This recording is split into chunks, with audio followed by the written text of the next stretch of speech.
Lepo pozdravljeni v novi oddaji Moja kariera. Danes z mano prav zanimiva gostja in sicer pravnica. Mateja, pozdravljena, vesel sem, da si se odzvala našem povabilu. Tako da, evo, pravnica, rekla si pravniški izpit imaš tudi, ker moje vprašanje je bilo, ali si odvetnica, za vse pač gledalce, poslušalce, ki naj spremljajo.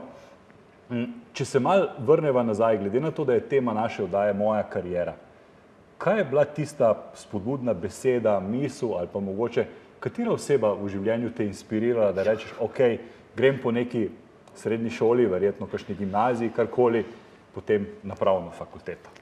Kakšno vprašanje. Lep pozdrav sem, ampak zdaj si me pa dobil. Kaj je mene inspiriralo? V bistvu bom rekla takole.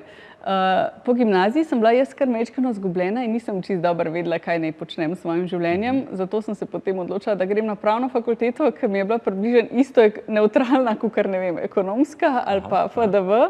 Med temi tremi sem se odločila in potem na koncu pristala na pravni fakulteti.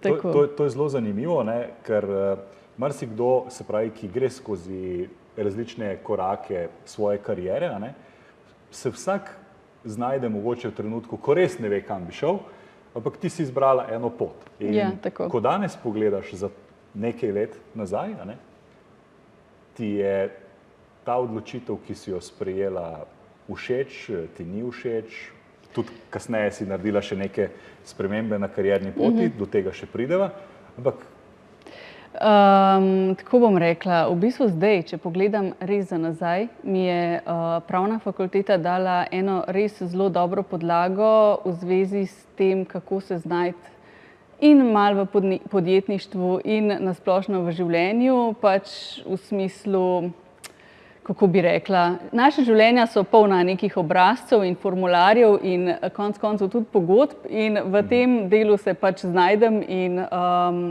kako bi rekla, nimam nikoli težav pač se soočiti s temi zadevami in jih urediti.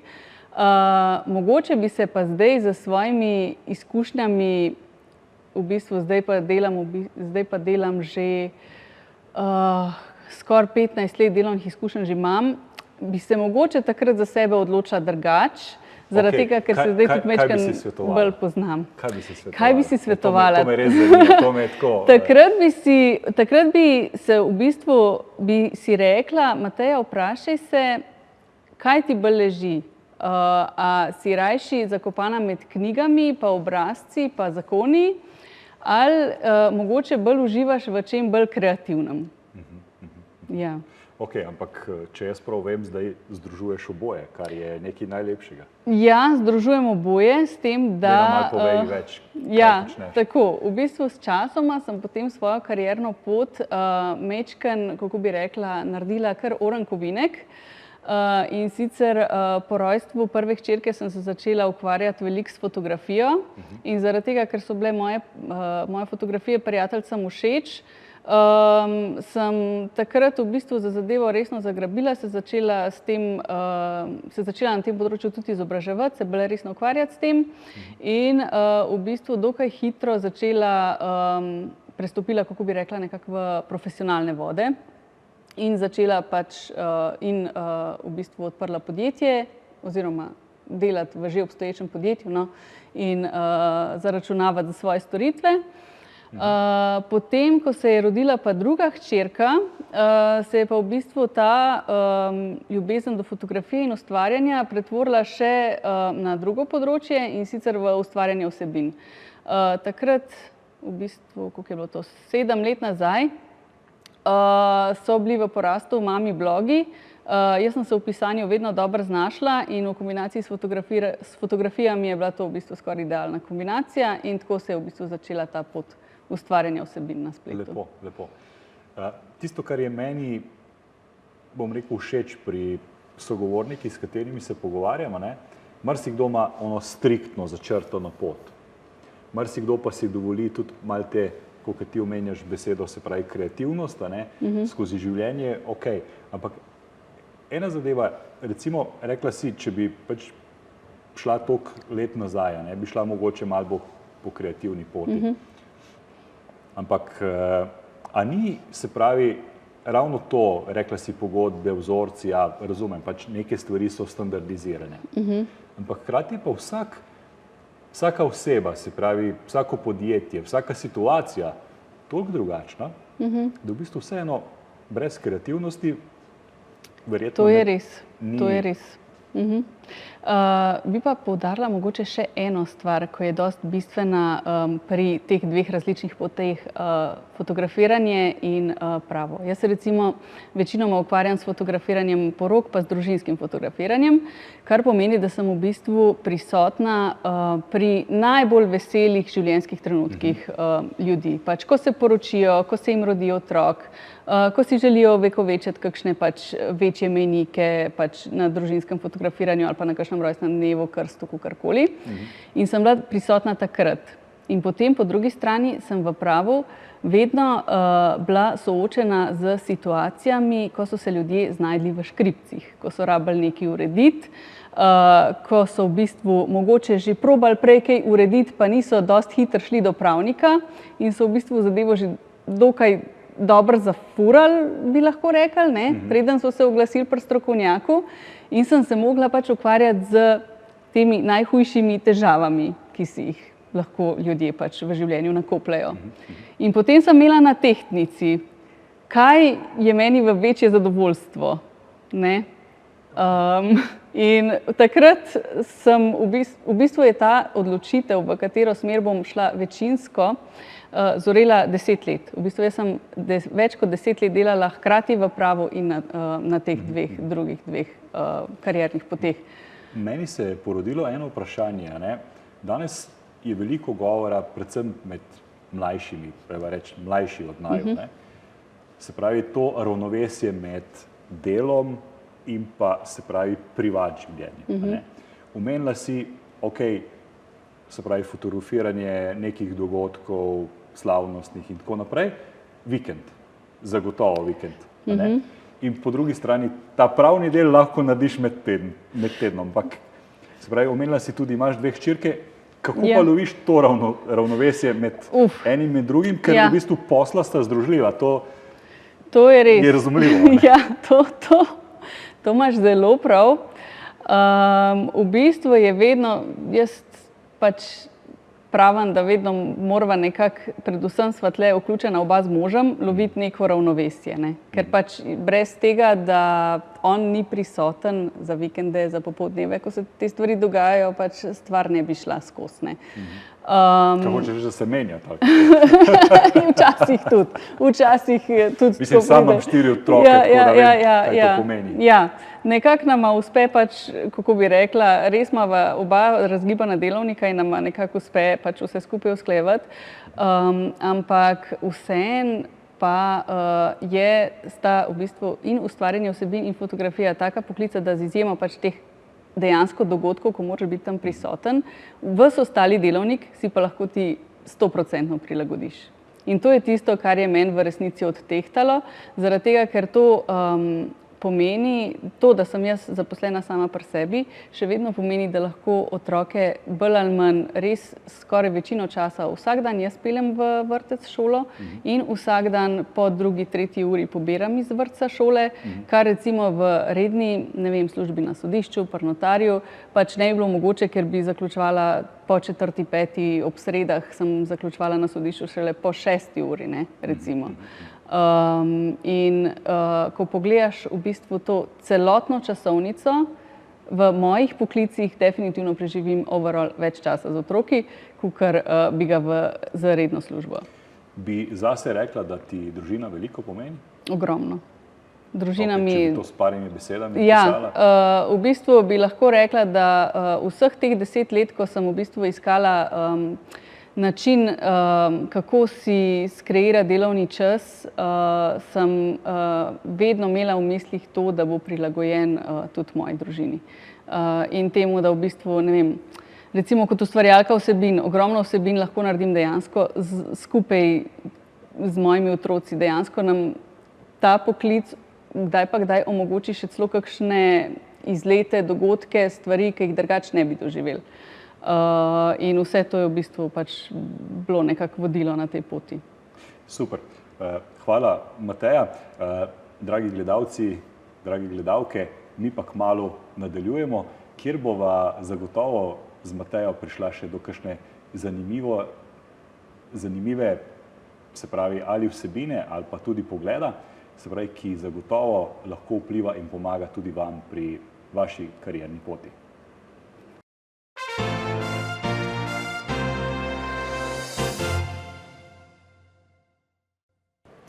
Biti vplivnica, to je nekaj, kar je zelo v trendu. Ja. Tudi sam sodim med vplivneže.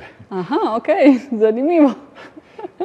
Samo vseeno, malo glede na to, se pravi, kaj je tvoja strokovna profesija, kako so zakoni pripravljeni oziroma kje so neke omejitve, večkrat se omenja, ok, ne izpostavljaj družine, jaz recimo se držim tega, da pač njih ne vpletam v ta del poslovne komunikacije in tako naprej. Ampak to je zgolj moja lastna odločitev. Marsikdo pa si reče, ok, jaz sem pripravljen izpostaviti tudi svoje otroke in ne nazadnje, ko se pogovarjamo o moji karieri in o podjetniških poteh. Imamo na svetu mladostnike, se pravi tudi pubertetnike, ki zaslužijo veliko več kot njihovi starši. Zdaj, seveda, nekdo jih je mogel na nek način potisniti v to, jim neke stvari pokazati, naučiti. Ampak kakšne omejitve so tukaj pred nami, pa mogoče se jih, se pravi, stališča kariere, nekdo, ki si reče, ok, želim biti vplivnež. Ja, v bistvu je to zelo široka tema, ki si jo zdaj odprl.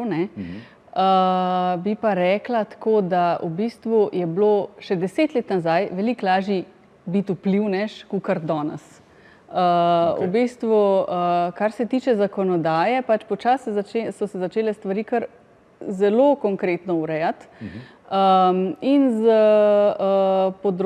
sploh na področju tega razkrivanja oglasov. Recimo še par let nazaj smo imeli na Instagramu, ne vem, 80–90%, kako bi rekla, prikritega oglaševanja, ko se ljudem pač ni zdelo potrebno napisati ne sodelovanje, ne vem kaj, zdaj imamo pa pač res obveznost napisati za vsako oglaševano vsebino, da gre za oglas. Kar je okej, ne? Je okej. Je pa res, da na tem področju v bistvu, kako bi rekla, zato ker je to področje tako novo, gre zdaj v bistvu na nekaterih segmentih pač res zelo daleč. Recimo, jaz sem lahko dogovorjena za eno objavo, ne vem, da sem pač plačana za to, da naredim en video, pa nekaj storijev, ampak zdaj moram pa po novem kar vsakič, ko bi, ne vem, ta produkt, za katerega sem že oddelala tisto, kar sem pač bila dogovorjena, vsakič naslednjič, ko ga pokažem, pač pisati, da je to še vedno oglas. Čeprav sem v bistvu stvar, ne vem, pogodbeno že oddelala. Kar je logično, ker v bistvu gledalec, ki te recimo prej ni spremljal, tega ne more vedeti. Ja, sam pač, a je potem naslednjič, če jaz stvar uporabljam v življenju pač čisto običajno, a je to pač res oglas, ali pač samo prikažem to stvar, kakor bi pač tudi kakšno drugo stvar, ko sem jo sama kupila. Ampak ja, lahko se pol dotakneva še pač tega drugega. V bistvu ne more biti zdaj, ker vsak vplivnež, če nima, ne vem, odprte nečesa, preko katerega lahko legalno izstavlja račune, pač. Ok, se pravi, nek pravni subjekt mora biti v zadju. Ok, to razumem, ampak recimo, kaj so recimo 3, 4 ali pa mogoče 5 nekih napotkov, ki bi jih zdaj dala, ker v končni fazi, zdaj, ko mi pomislimo, ali pa marsikdo, ki pomisli na vplivneža, zdaj misli na neko mlado osebo, recimo, ne vem, da je oseba že polnoletna, mogoče stara 20–25 let in tako naprej. Ampak jaz poznam zgodbe, niso ravno iz Slovenije, ena babica iz Srbije ima kuharske recepte, kako pripravljati burek, pito, vse te stvari in ona to zelo strokovno, potem skriva, pa se vidi, katero olje uporablja, ali pa kdo ne plačuje, ki je okoli obrnjen. Tako, kakšni nasveti, recimo, za nekoga, recimo, ki bi se zdaj tega loteval, zato da pač tudi malo to praktično uporabno vrednost dava, kaj so recimo 3, 4, 5 stvari, ki jih definitivno mora nekdo narediti, pa verjetno se tudi lahko nate obrne iz stališča, da mu kaj svetuješ, pomagaš. Jaz bi rekla, da čisto prvi nasvet je to, da ne postati vplivnež zato, da si vplivnež. Da si nam podrla cel mit, ne?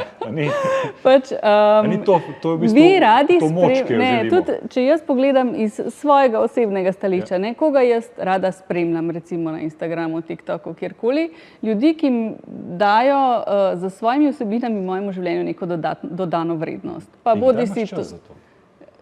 V bistvu, veš, ker jaz v bistvu ne delam samo kot ustvarjalka vsebin, ampak sodelujem tudi pač v bistvu kot mami blogerka pri organizacijah kakšnih, kako bi rekla, promocijskih kampanj, včasih za podjetje ustvarjam vsebine, ki v bistvu sploh niso povezane z mano kot pač vplivnico, tako da v bistvu jaz delam na veliko več segmentih tega poklica, kakor pač se samo vidi na mojem Instagram profilu.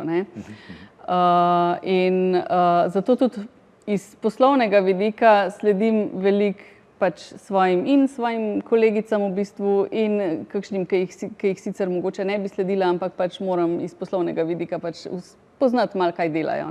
Pa pač tudi zanimivo je kdaj videti, kako kdo kaj naredi, na kakšen način kaj kdo naredi. Ne vem, zdaj, ko imamo recimo to novo obveznost, kako moramo pač razkrivati oglase, pač točno vidim, kdaj to kdo v redu naredi, kdaj to kdo ne naredi v redu, pač kot pravnica, ker moram vse te stvari poznati. Spremljam tiste, ko dajo neko dodano vrednost mojemu življenju, ali je to, ne vem, bodisi starševski nasveti, ali so to kuharski nasveti, ali nasveti za čiščenje so recimo zdaj ful popularni. In pač, če se nekdo najde, pač, da mu je to področje ful zanimivo in mu je potem pač dodatno zanimivo še pač delati vsebine iz tega, potem pač, itak, pač, ko začneš, mislim, če začneš delati dobre vsebine, se bojo stvari začele ponavadi, kako bi rekla, viralno verjetno. Se začnejo do določene mere same od sebe odvijati. Če boš pa pač samo s profilom na Instagramu z, ne vem, 50 sledilci ti pisal enemu podjetju, jaz bi bil pa pač za eno reklamno kampanjo z vami, to pa ne bo šlo. Zdaj smo se dotaknila kar v bistvu nekih ključnih temeljev. Rekla si prvo, ne biti vplivnež samo zato, ker želite biti vplivnež. Ker v bistvu to gre res za način življenja. Tako. Da v bistvu se na nek način razkriješ, se pravi, da smo se pripravljeni razkriti drugim, se pravi, kaj v ozadju se dogaja. Ampak recimo, kaj pa, če bi tako pogledala, recimo, da vem, zagotovo imaš nekaj mentorjev, tudi kakšne tujce spremljaš ali pa. Kaj recimo bi tebi pomagalo nekaj let nazaj, da bi hitreje stopila lahko na to pot? Danes zagotovo znaš to bolj. A veš, kako bom rekla? Vem, trenutno grejo stvari na teh socialnih omrežjih v zelo, kako bi rekla, v zelo negativno smer. Recimo 5-10 let nazaj se je dal uspeti z nekimi pozitivnimi vsebinami. V tem trenutku se mi zdi, da zelo težko postaneš viralen z navdihujočo, inspirativno vsebino, ampak veliko bolj, kako bi rekla, se ljudje prilepijo na negativne stvari. Na to, če nekaj narediš narobe, na to, če nekaj po nesreči narediš narobe, ali pa, ne vem, kako bi rekla, da ti kaj spodleti, mislim. In v bistvu v tujini se je začel dogajati tudi trend, da nekateri to delajo za nalašč. Recimo, ne vem, za primer lahko dam, ne vem, eno ameriško vlogerko, ko v bistvu ima 10 otrok, in pač objavlja vsak dan shopping hole in objavlja izključno, kako jim daje za jesti junk food. Izključno, ne vem, čipse, čokolade, krofe, ne vem kaj, zato da imajo ljudje nekaj za kritizirati da se v bistvu dela engagement in dobi več ogledov. Ne? In mislim, zdaj, da jaz nekomu, ki začenja, dam na svet, dej naredi nekaj, kar bo ful negativno, da bo postalo ful viralno, pač ne bi rada tega naredila. Ne? Ampak v tem trenutku je realnost žal taka. Tukaj pridemo do ene zadeve, ki je v bistvu ta psihološki fenomen. Ja. Se pravi, da smo mi pripravljeni več narediti, da gremo v stran od bolečine. Zdaj pa naša bolečina ponavadi je, ker si želimo hitro. In ker si želimo hitro, želimo iskati te bližnjice. Recimo en tujec, ki ga jaz spremljam že vrsto let, pravi vedno tako. Če želiš imeti hejterje, se pravi, če želiš imeti tiste, ki te sovražijo, potem pejdi po tej poti.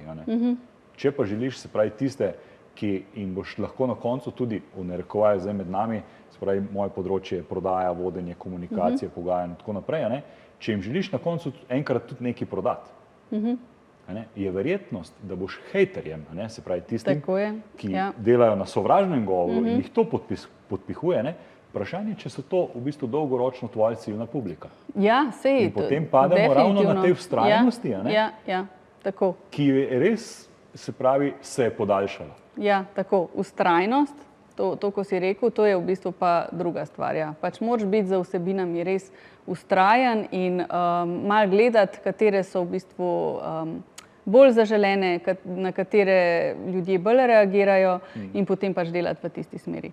Jaz recimo sem pač 2-3 leta nazaj smo začeli graditi hišo in recimo tiste vsebine so bile ljudem jaz sem bila res presenečena, kako zelo so ljudem zanimive in v bistvu tudi zelo hitro sem dobila zelo veliko sledilcev, ko so jih te teme zanimale in tam se je res videlo, da sem lahko ustvarjala recimo neko dodano vrednost, ki je ljudem res pomagala v njihovem življenju. Ampak ja, tle pa je vztrajnost in pač zelo težko te ljudje najdejo, kako bi rekla, glavno težko te najdejo, ampak če si vztrajen, pol s časom recimo, da te. Tako. Ok, midva kmalu nadaljujeva, kjer bova to vztrajnost še malo začinila.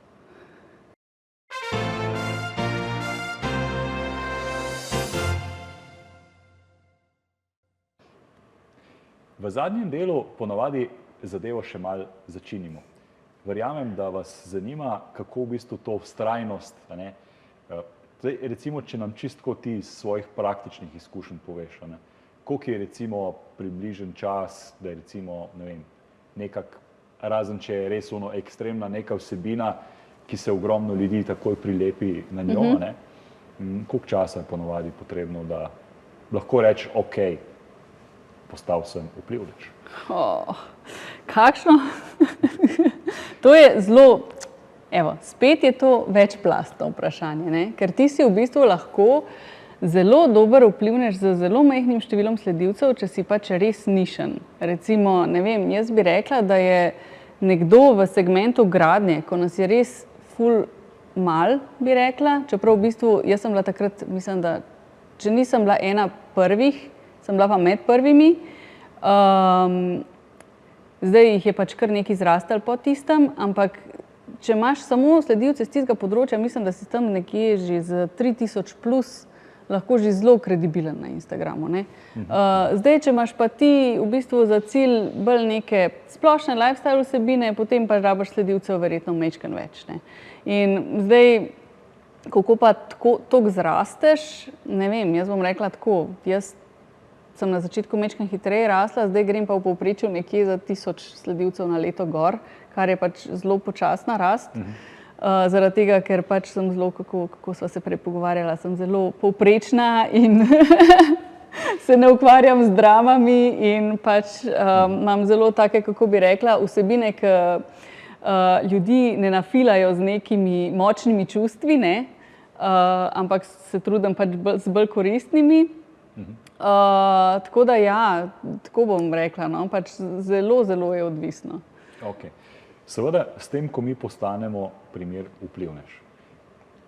Se pravi, s tem tudi postanemo v bistvu na nek način nek rešitelj, neka oseba, ki pomaga v bistvu ljudem neke ideje razvijati naprej. Tako, ja. In s tem tudi pridemo do zelo širokega področja, ne? In to je v bistvu, kako se v bistvu počutimo odgovorni. A ne? Ker s tem pomagamo, v bistvu razvijamo družine, razvijamo, v mojem primeru, karierna področja in tako naprej. A ne? In imamo velik vpliv. Ja, tako je res. Družbena odgovornost. Družbena odgovornost. Kako ti gledaš na to? Ja, jaz to jemljem zelo resno, ne. V bistvu glih iz tega razloga, ne vem, na mojem profilu ne boste nikoli videli, tole pa morate kupiti, ne vem, ta stvar je najboljša in pač boljše ni na tem svetu, ali pa ne vem, s svojimi otroci morate nujno delati na ta pa ta način, zaradi tega, ker vse ostalo je narobe. Ne, tega na mojem profilu ne boste nikoli videli. Kako pa reči? To me res kot prodajnega strokovnjaka, kjer delam na različnih govornih vzorcih, uporaba hipnotičnih govornih vzorcev. No tega sem ne poslušala. In tako naprej. Ampak ravno z tega razloga me pa zanima, kako pa to narediš, ker to je recimo tudi eden izmed nasvetov, ki ga lahko daš. Ne, jaz vedno, če recimo gre za promocijo nekega produkta, ponavadi povem, zakaj je meni ta produkt in zakaj meni v življenju koristi in kje jaz vidim prednosti njegove. Ne? In to je izključno moje osebno mnenje. In isto, če se dotaknem recimo kakšnih starševskih tem, mama sem že več kot 11 let in se mi zdi, da imam nekaj izkušenj na tem področju, ne? Ampak vedno, če govorim o kakšnih starševskih prijemih ali pa o tem, kaj sem jaz, ne vem, s svojimi otroci počela, tudi vedno dodam, moje mnenje je. In jaz sem to naredila, ne vem, zato pa zato. In ne pravim, da morate, zaradi tega, ker sem jaz tako naredila, narediti tako tudi vi. Za svoje lastno dejanje morate pač prevzemati svojo lastno odgovornost. In to je smiselno. Tako. To je zelo smiselno. Ne? Sej, zdaj, recimo, velikokrat ena izmed tehnik je v bistvu govorjenje v tretji osebi. A ne? Se pravi, izkušnje so pokazale to pa to pa to. In to me je recimo prepričalo, da sem tudi sama, recimo, ali pa sam vzel ta izdelek, ga preizkusil. In zdaj z vami delim moje izkušnje. Tako. Priporočaš več, se pravi, govorjenja o prednostih ali o koristih? Verjetno si mislila bolj koristi. Ker v bistvu ljudi nas zanima, veš, kaj vam jaz od tega, kako bo to meni pomagalo. Ono je lastnost. Ja, imaš prav, ja. Se pravi, bolj si mislila, koristi. Ja, tako. Kaj pa so recimo poleg prepoznavnosti in povečane prodaje, kaj pa so po tvojem mnenju ponavadi razlogi, da se podjetja odločajo, se pravi, za sodelovanje s tako imenovanimi, se pravi, vplivneži na Instagramu, TikToku, YouTubeu in tako naprej? Zdaj, v bistvu, ko nas je že res tako zelo veliko, veliko pomeni v bistvu tudi ta zanesljivost pa pretekla sodelovanja, ko so jih že imeli s tabo. Zelo pomembna je delovna etika, si ne bi mislil človek, ampak recimo, ko se dela kampanja z 20 vplivneži, pa pač to nekdo v ozadju vodi, ogromno pomeni to, da lahko ta oseba samo pač pošlje, evo, naredi se to pa to pa to, tukaj je brief, taki so datumi in da se v bistvu s tabo ne rabi nič več ukvarjati in ti zagotoviš v bistvu kvaliteten produkt, kar pomeni pač dobro posnet produkt, skladen z njihovimi željami, pa hkrati tudi seveda z tvojo vizijo, in se v bistvu ne rabijo s tabo dodatno ukvarjati, ne. To je izjemno pomembno. Smiselno, ja. Pač ne vem, mogoče še 10 let nazaj ni bilo tako zelo, ampak zdaj je to pač ratala res, se mi zdi, da v tej, kako bi rekla, v solati vseh vplivnežev na vseh platformah, pač zelo pomembna lastnost. Poleg tega pa v bistvu tudi to, da znaš ti v bistvu vsebine za podjetje pač vedno kreativno zapeljati, in ja, tako. A bi lahko rekla, ker marsikdo bo razmišljal o tem, a ne? In recimo, da dejansko je vplivnež. Se pravi, ali zdaj rečeva vloger, bloger, pa je bil bloger, pa pol vloger, pa tako naprej. da je to en del poklica, ki se je v bistvu rodil skozi obdobje te digitalizacije? Ja, zagotovo. Mislim, kako bi se lahko drugače. V bistvu ne vem, sej prva stvar so bili po moje pač ne vem, tisti Big Brotherji, ne? Preden je pač bil Instagram, pa preden so bila socialna omrežja v totalnem razmaku, tam se je že videlo, kako ljudje v bistvu zelo radi kukamo v neko zakulisje nekih tujcev in pač v bistvu na ta način majčkeno pobegnemo od svojega življenja, ne vem, a se primerjamo ali se ne, pač to je stvar vsakega posameznika, ne. Ampak ja, brez socialnih omrežij tega sigurno ne bi bilo, ne. Je pa res pač, da je to postalo tudi skozi ves ta čas dejansko poklic, ne. Glih v bistvu včeraj sem imela zelo zanimivo debato z enim gospodom, ki sem mu fotografirala apartmaje in me je spraševal v bistvu, na kakšen način zapeljati pač promocijo tega in sem potem mu začela pač kazati neke primere, recimo svojih videov, kako sem jaz neke zadeve promovirala.